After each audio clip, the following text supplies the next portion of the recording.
Olá, pessoal! Hoje nós vamos falar de um câncer que atinge o intestino, o câncer coloretal. É um dos tipos mais preveníveis e, quando identificado logo no começo, tem grandes chances de cura. E quem vai conversar com a gente sobre isso, sobre o câncer coloretal, hoje em nosso programa, é o médico José Nilton Olivieri Franco, que é proctologista, médico da Rede Municipal de Saúde de Rio Preto.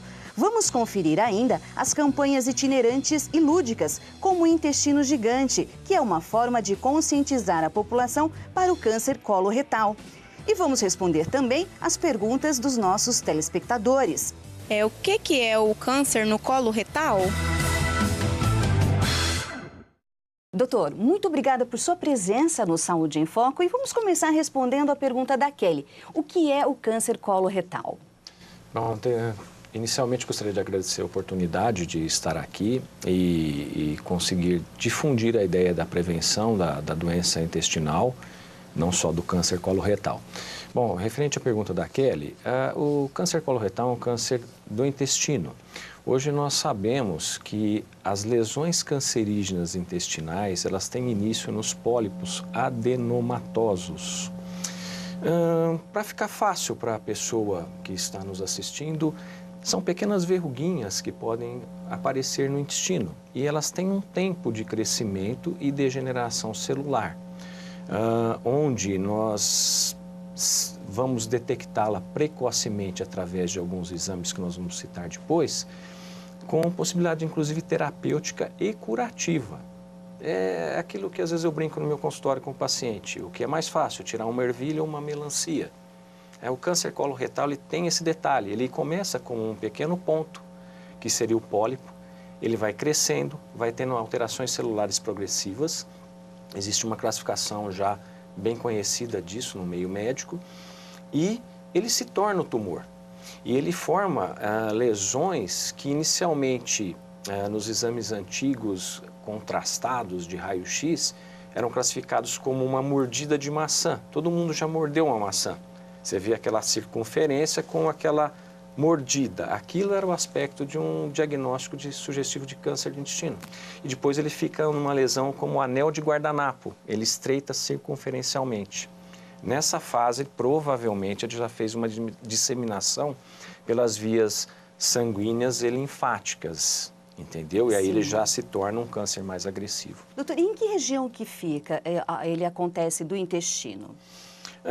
O intestino grosso, ele tem uma distribuição... É no intestino grosso? No intestino grosso, reto e ânus. As fezes têm que ser vistas após a evacuação para detectar a presença dos chamados sinais de alerta, que são os pontos que vão levar aquele indivíduo a procurar um profissional de saúde generalista, o clínico, o ginecologista, o cardiologista dele, e dar o sinal para ser feita uma investigação. Essa ideia de que não é agradável, a gente precisa mudar, não? Precisa mudar. É do nosso organismo, a gente precisa cuidar e olhar, né, doutor? A gente olha a urina, geralmente. Há um estigma, né, com relação a essa parte do nosso corpo, né? Tem que ser conversado, tem que ser difundido a ideia. Olhe suas fezes, olhe sua urina, perceba alterações. Porque entre os sinais de alerta, por exemplo, nós temos alteração do calibre das fezes. Você só vai saber isso se você estiver olhando. É um afilamento progressivo das fezes. Aí vem aquela ideia que eu lhe disse, né?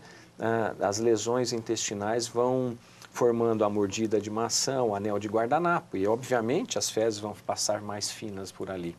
Claro que do lado direito, as fezes são muito liquefeitas, na maioria das pessoas muito constipadas, que são muito ressecadas, não. Às vezes tem fezes sólidas à direita também. Mas a maioria das pessoas que evacuam com uma certa frequência razoável, elas têm fezes mais líquidas. Então, o sintoma do afilamento não aparece tanto. Mas às vezes aparece sangue nas fezes. Sangue vivo. Sim. Tem várias causas de sangue vivo nas fezes, mas uma delas pode ser um tumor.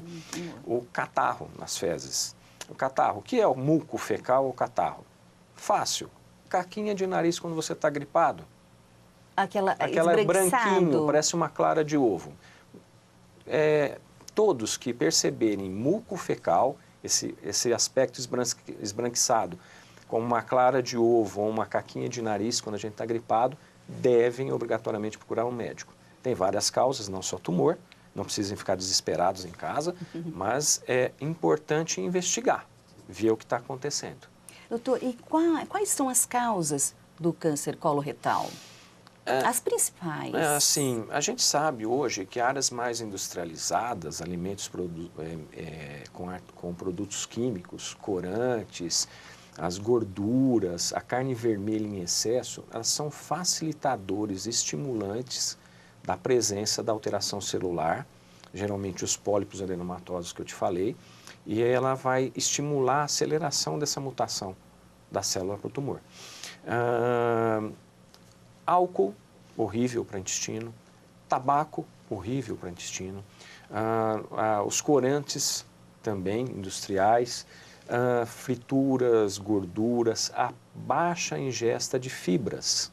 Tudo que nos é ofertado, né, que está à nossa mesa. Sim, na nossa região, o churrasco aqui, essa área do sul-sudeste, a gente come muita carne vermelha. Mas isso quer dizer que quem é vegetariano, por exemplo, não tem o risco? Não, tem também. Nesse sentido tem também. Do alimento? Tem também, porque a gente não pode esquecer a parte genética. Nós não entendemos ainda muito bem como isso funciona.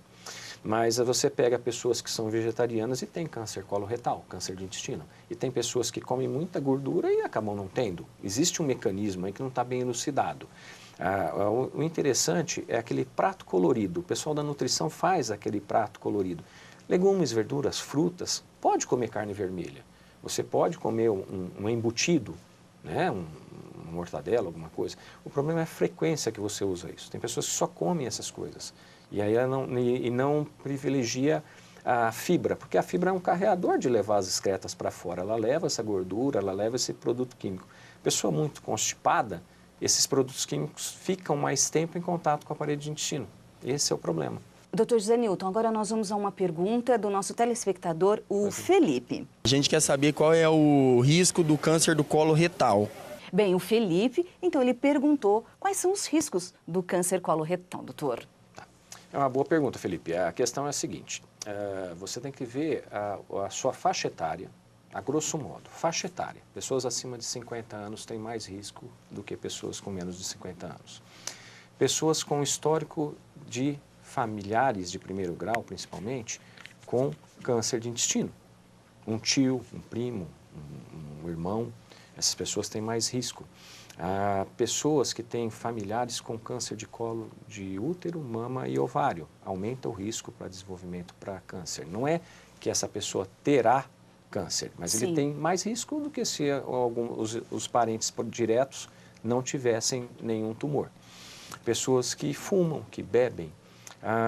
Nós também temos que saber que pessoas com as doenças inflamatórias intestinais, que é a retocolite ulcerativa e a doença de Crohn, elas têm um risco maior para desenvolver o câncer de intestino pela inflamação crônica do tecido celular do cólon e reto, entendeu?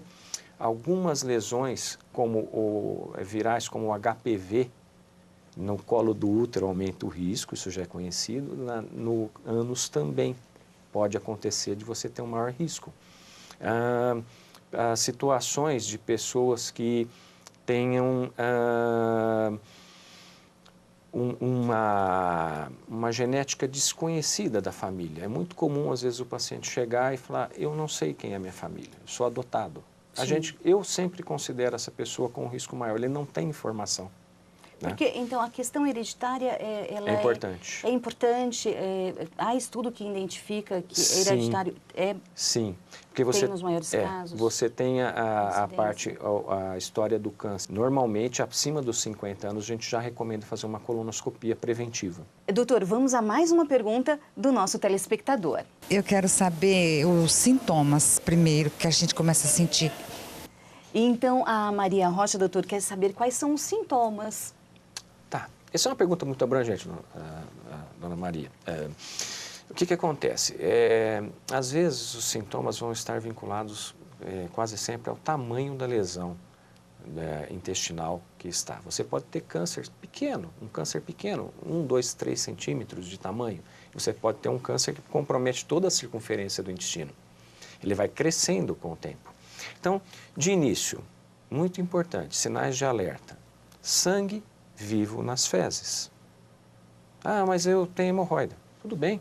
Como você tem certeza que é só da hemorroida? Pode ser um sangramento de cima, mais alto do intestino. Catarro nas fezes, a clarinha de ovo, o moquinho. Alteração da função intestinal.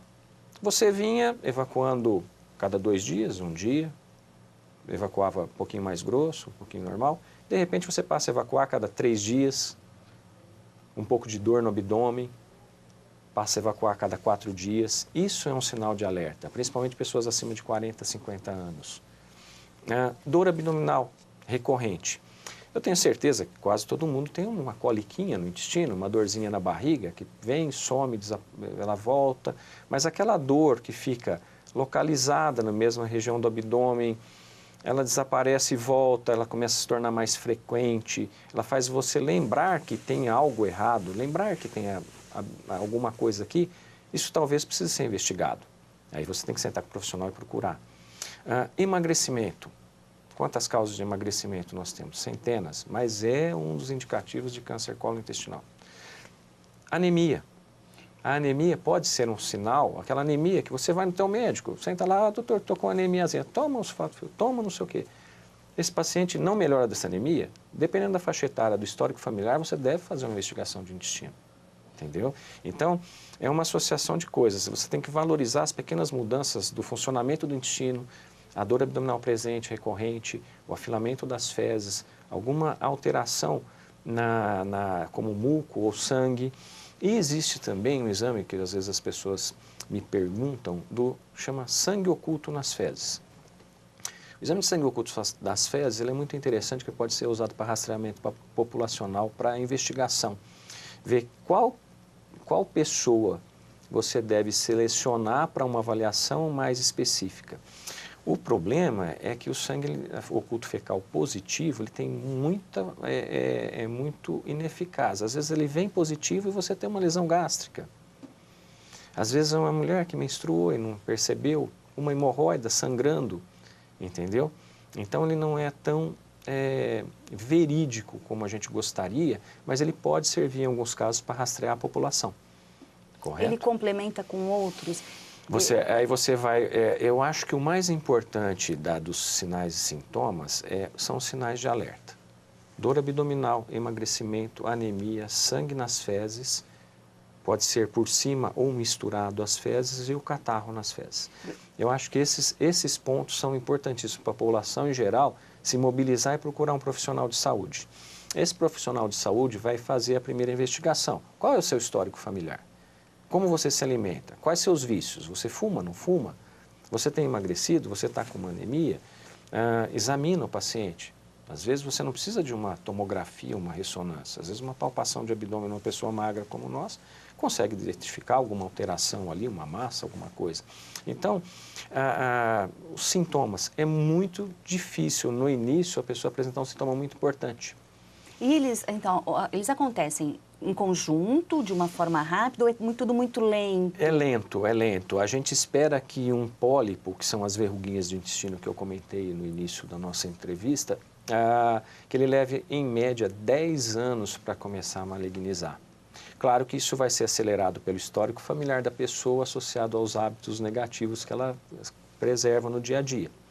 Alimentos embutidos, tabaco, álcool, frituras, excesso de carne vermelha, ausência de fibras, a constipação intestinal, correto? Então, aí entra aquela ideia dos 50 anos, porque se você tem uma lesão entre 40 e 50, com 10 anos você consegue detectá-la e consegue ser curativo, né? Então, sintomas, lembre dos sinais do alerta, procure o médico, ele vai conversar com você, ele vai selecionar os pacientes para ir até o Serviço Público de Saúde, no ambulatório de especialidades, nós temos os proctologistas lá, a gente dispõe de colonoscopia, tomografia, ressonância. Claro que o volume de pessoas para fazer o exame, às vezes, supera a capacidade de fornecimento, isso tanto no setor público quanto no privado. A gente tem uma demora, algumas vezes maior, menor, às vezes o paciente não pode fazer um exame como a colonoscopia, por exemplo. Mas você tem algumas alternativas de investigação. O importante é o indivíduo leigo perceber um desses sinais que eu te citei, procurar um profissional que ele vai selecionar quais deverão passar por especialista, e o especialista vai investigar melhor.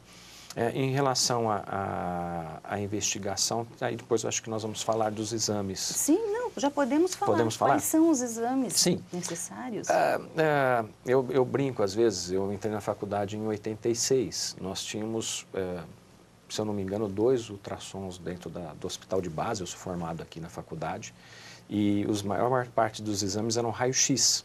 Não existia tomografia na cidade, não existia disponibilidade de exames avançados como a gente tem hoje. Hoje você vai no seu médico de convênio ou até na rede pública, entre 2, 3, sei lá quanto tempo, você faz uma ressonância de abdômen, faz uma colonoscopia. Naquela época era difícil, não tinha. Hoje nós temos disponibilidade de vários exames. O raio-x pode ser usado? Às vezes sim. Um dia até um profissional de saúde falou assim, um enema opaco é um exame que está praticamente em desuso. Não, ainda tem espaço para ele, para algumas indicações. O enema opaco é um raio-x, onde você injeta um contraste e um líquido branco, o bário, ou às vezes o IPAC, mas geralmente é o bário, e ele desenha o intestino. É onde vê aquelas lesõezinhas mordidas de maçã e anel de guardanapo. A gente tem os exames como ultrassom.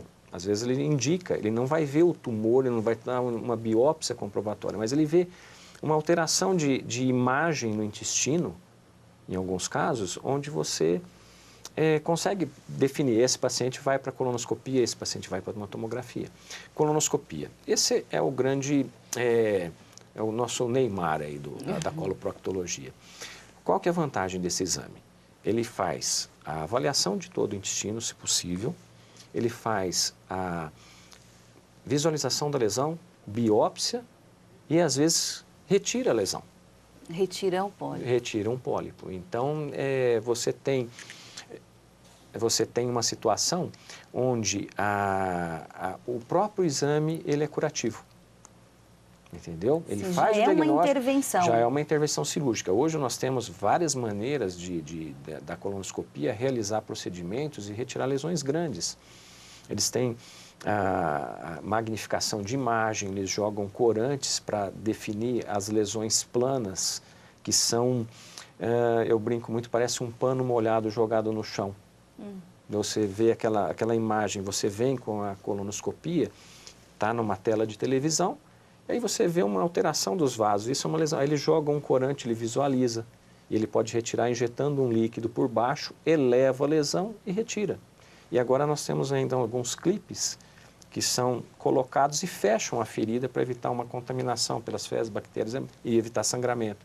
Então a tecnologia está avançando muito rápido, isso custa caro, custa muito dinheiro, mesmo em medicina privada é caro, mas é uma maneira de você, de repente, tirar aquela lesão, ela é pré-cancerígena ou já é um tumor, e você curou aquele paciente, você não vai levar esse paciente para uma cirurgia, você não vai hospitalizá-lo, retirá-lo do trabalho, aposentá-lo, dar auxílio-doença, ele vai continuar sendo uma pessoa produtiva e não vai ficar com um estoma, uma bolsa de intestino, onde ele vai ter não só o problema social, mas também os inconvenientes de ter aquele intestino para fora por um período. Externo. Sim, não vai para quimio, exato, não vai para quimio e radioterapia.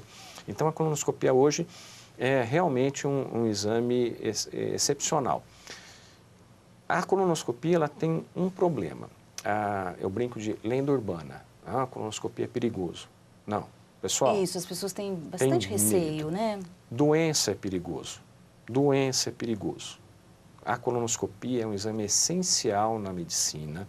Ela é preventiva, curativa, ela resolve os nossos problemas, ela faz acompanhamento. O que o pessoal reclama muito da colonoscopia? O preparo. Você não consegue entrar dentro do intestino cheio de cocô. Você não vai enxergar. Então Precisa você tem limpar. que limpar. E vai gerar uma diarreia. Todo mundo já teve uma dor de barriga. Então você toma um laxante, limpa. É uma diarreia importante. Eu já fiz uma colonoscopia, né? Eu sei, é um negócio desagradável ter diarreia. Mas você limpa e você vai ter toda a visualização. Eu ouvi falar que alguém fez o exame e perfurou o intestino. Sim, pode acontecer, mas é uma intercorrência. É uma intercorrência muito rara. A quantidade de colonoscopias que são feitas, e aqui em Rio Preto nós estamos muito bem servidos, os colegas colonoscopistas, é infinitamente maior do que qualquer risco que a pessoa corra. Nós fazemos colonoscopias em desde crianças até pessoas de 80 anos com graves problemas cardíacos. Você tem que avaliar qual serviço que essa pessoa tem que ser encaminhada e qual a infraestrutura que você tem que oferecer para ela para não complicar durante a sedação do exame. Né? Se ele é cardiopata, se ele não é, se é uma pessoa jovem, saudável como nós, para você poder ter segurança. Isso tudo está bem documentado hoje, é bem tranquilo. Sim. Doutor, agora voltando a falar sobre conscientização da população, nós vamos ver uma reportagem agora da repórter Maria Estela Calças, que é sobre o Intestino Gigante, que é uma campanha itinerante que percorre várias cidades do país, inclusive de Rio Preto. A exposição Intestino Gigante passa por diversas cidades do país para conscientizar a população sobre a importância da prevenção, diagnóstico e tratamento das doenças do intestino. Durante o tour pelo órgão, quem visita a exposição pode aprender um pouco sobre a flora intestinal e sobre as diversas doenças que podem se desenvolver, como hemorroidas, tumores e divertículos. É importante que as pessoas saibam como se prevenir, ter uma dieta adequada, priorizar vegetais, fibras. Na nossa região tem a cultura muito do churrasco, então é bom evitar carnes em excessos. Todo esse tipo de orientação vocês conseguem passar para a população nessas mostras, nessas exposições? Sim, consegue. Esse é o objetivo, que as pessoas entendam assim. Só de entender esse básico já previne e já conscientiza bastante a população.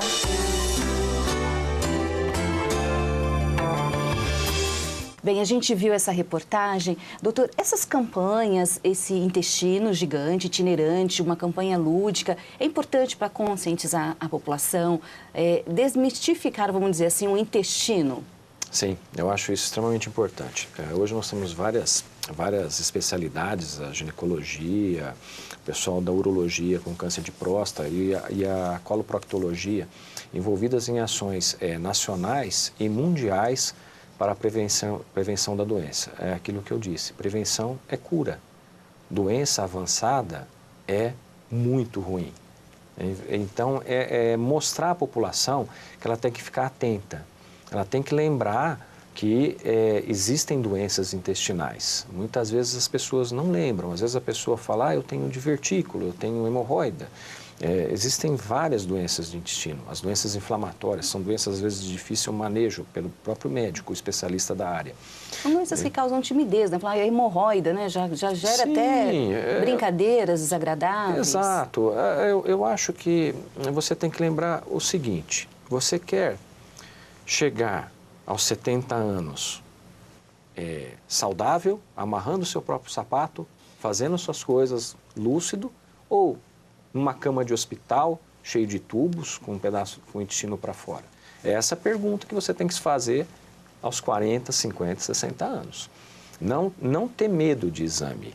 O toque retal para a próstata não é um problema. O exame de mama é extremamente desagradável. O exame de colo do útero, o Papa Nicolau, é desagradável. Mas você consegue, com isso, preservar a sua qualidade de vida e seu tempo de vida. Esse que é importante. Preservar e ter qualidade. Qualidade. Doutor, para encerrar, obesidade é um fator de risco? Sim, a gente vê que o obeso, até pelos hábitos alimentares, ele tem um maior risco para câncer intestinal. E são pacientes difíceis para resolver. Hoje, com o advento da cirurgia bariátrica, a gente tem diminuído o peso, mas isso, às vezes, em alguns pacientes que não mudam hábitos, é temporário. Mas obesidade também é um fator de risco importante para câncer coloretal. Doutor, então uma dica para encerrar o nosso programa. Eu acho que nós temos sempre que ficar alertas ao nosso corpo. Visualizar as fezes é importante para a nossa saúde e qualquer sinal de alteração, procure um profissional de saúde que ele vai estar sempre disposto a te ajudar a esclarecer suas dúvidas e solicitar os exames necessários. Lembre-se que isso é ganhar tempo de vida, correto? Doutor, muito obrigada por sua entrevista, muito boa, muito esclarecedora, uma conversa de consultório mesmo. Obrigada por sua presença no Saúde em Foco. Obrigado. Bem, e eu espero que você tenha gostado do Saúde em Foco. Hoje nós conversamos sobre o câncer coloretal com um médico proctologista daqui de Rio Preto, Dr. José Newton Olivieri Franco. Se você quiser assistir o Saúde em Foco novamente, a gente está no canal do YouTube, TV Câmara Rio Preto. E lá tem outros temas do Saúde em Foco que você pode acessar e também você pode se inscrever em nosso canal. Bem, espero que você tenha gostado e até o próximo programa. Tchau!